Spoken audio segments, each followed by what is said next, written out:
ওম নমঃ শিবায়। নমস্কার দর্শক বন্ধুগণ, আজকের দিনের তারিখ হচ্ছে ৩রা মার্চ ২০২৫ সাল।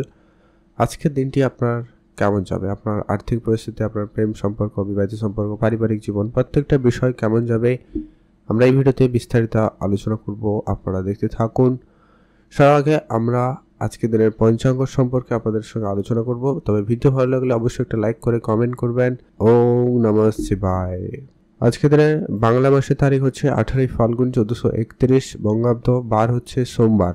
চন্দ্র গোচর করবে আজকে দিনে মীন রাশিতে। সূর্যোদয় ঘটবে সকাল 5টা বেজে 59 মিনিটে, সূর্যাস্ত ঘটবে বিকাল 5টা বেজে 37 মিনিটে। আজকে দিনে তিথি শুক্লপক্ষের চতুর্থী তিথি, এটা থাকবে 6টা বেজে 2 মিনিট পর্যন্ত সন্ধ্যাবেলা, তারপরে পঞ্চমী তিথির প্রবেশ। নক্ষত্র হচ্ছে রেবতী নক্ষত্র, এটা থাকবে 6টা বেজে 39 মিনিট পর্যন্ত সকালবেলা, তারপরে অশ্বিনী নক্ষত্রের প্রবেশ।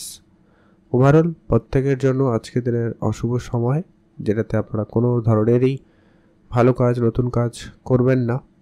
সেটা হচ্ছে সকাল 7টা বেজে 26 মিনিট থেকে সকাল 8টা বেজে 55 মিনিট পর্যন্ত। এটাতে আপনারা কোনো ধরনের শুভ কাজ, ভালো কাজ বা নতুন কোনো কাজ করা থেকে বিরত থাকবেন।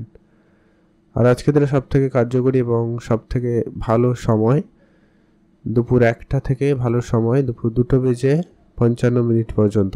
এটাতে আপনি ভালো কাজ করুন, ভালো ফল পেয়ে যাবেন। চলুন এখন আমরা জেনে নিই আজকের দিনটি আপনাদের জন্য কেমন যেতে চলেছে। কমেন্ট কিন্তু অবশ্যই করবেন।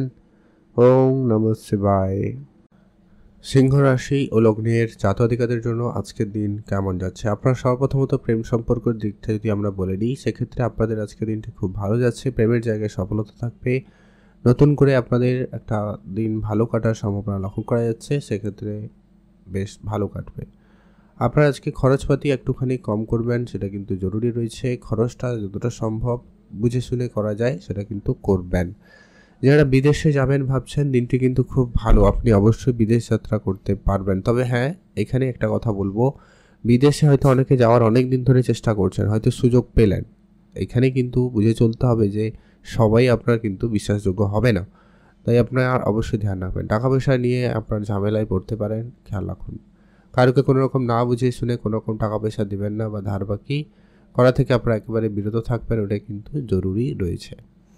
মা বাবার কাছ থেকে আপনি আজকে আর্থিক সহযোগিতা পেলেও পেয়ে যেতে পারেন। মাতা পিতার সঙ্গে আপনি